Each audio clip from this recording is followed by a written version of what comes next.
The human voice is the most fragile instrument, and these 5 singers learned that the hard way. A medical crisis tonight for one of the biggest music stars on the planet. Have we heard the last of her enchanting voice? Today we're examining history's most devastating vocal injuries from a pedagogical perspective, and more importantly, how proper classical techniques could have prevented them.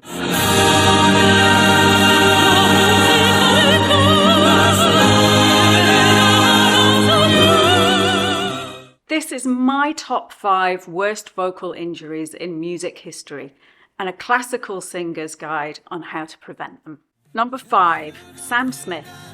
In 2015, Sam Smith cancelled their vocal tour after a vocal cord hemorrhage, confirmed in a BBC interview. Sam Smith, who told fans on Instagram today that he's about to undergo surgery to repair a hemorrhage on his vocal cords. The cause was never fully disclosed, but Sam Smith admitted to singing through illness and using poor technique early in their career. Yes, I do. I believe that one day I will be. Pedagogical prevention. The classical solution will be to focus on appoggio breathing to remove the glottal impact. So starting each note that begins with a vowel, especially very, very carefully so that there's no glottal impact. So exercises like ooh, ooh, ooh, ooh, ooh, ooh, being very careful that each note has a very, very smooth onset. And the messa di voce exercises, which builds endurance without strain.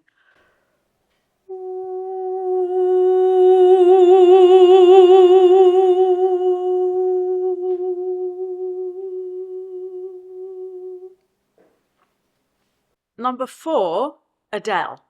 Adele's hemorrhage required laser surgery as reported by The Guardian. The injury itself was a hemorrhage which was confirmed, and she underwent laser microsurgery, according to The Guardian 2011. The cause was not nodules, that's a common misconception, but it was likely a hemorrhage from acute trauma caused by singing while sick or overuse. Yeah, I had laser surgery. I put a laser down your throat, cut off the polyp and kind of laser your hemorrhage back together and fix it. Recovery. Adele worked with vocal coach Eric Vetro post-surgery to improve technique, as reported by Vogue in 2016. Pedagogical prevention. The classical solution would be laryngeal massage, which releases extrinsic tension. You can simply put one hand on this side of your chest and look in the opposite direction, just as though you're going to look over into the opposite corner, and the same the other side, and you feel a nice stretch either side of your larynx. And the other thing is 24-hour vocal rest at the very first sign of any kind of vocal hoarseness. Number 3, Steve Tyler. He never confirmed having surgery, but admitted to having chronic nodules and using vocal steroids to get through tours, according to Men's Health magazine 2014. The cause was decades of hard glottal attacks and touring without proper rehab in between shows. Pedagogical prevention. The classical solution would be to rework all repertoire, removing those habitual glottal onsets and employing cool-down routines between sets if possible and after shows. Things like lip trills and tongue trills. Number 2, John Mayer.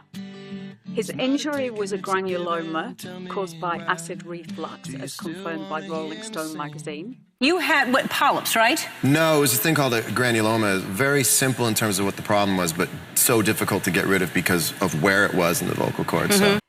Exacerbated by alcohol and late night eating, which is really common amongst musicians. Recovery, 2 years of rehab, a changed diet, and changed singing habits. And maybe I'm a little bit shy. Maybe someday I'll tell you why. Pedagogical prevention. The classical solution would be an alkalizing diet.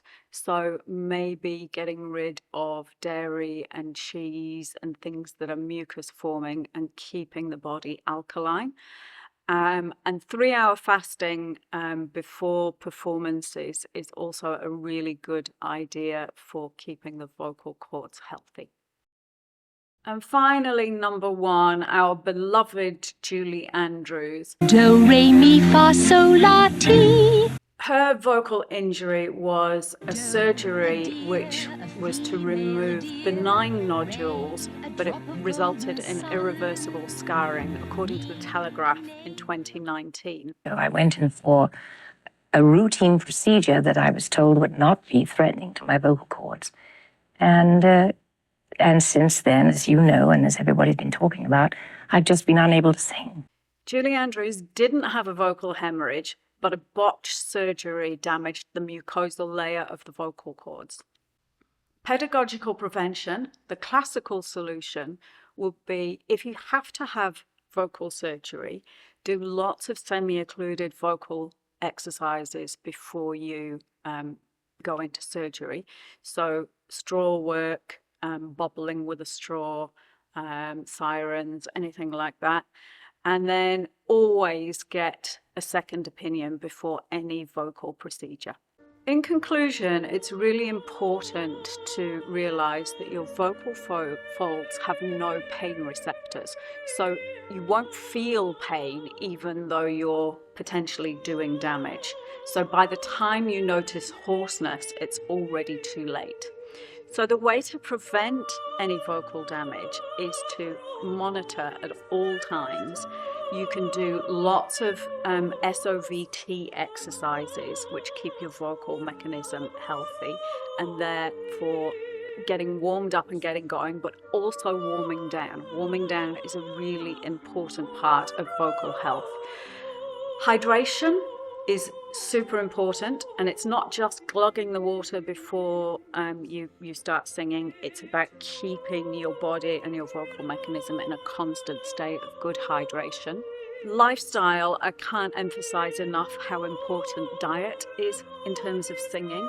There are certain foods which create a lot of extra mucus. I went plant-based in about 2017, and it was a really good decision for me to do that vocally. And has actually cured hay fever that I was suffering from at the time as well, and that was having a really negative effect on my singing. So going plant-based made a massive difference in my singing.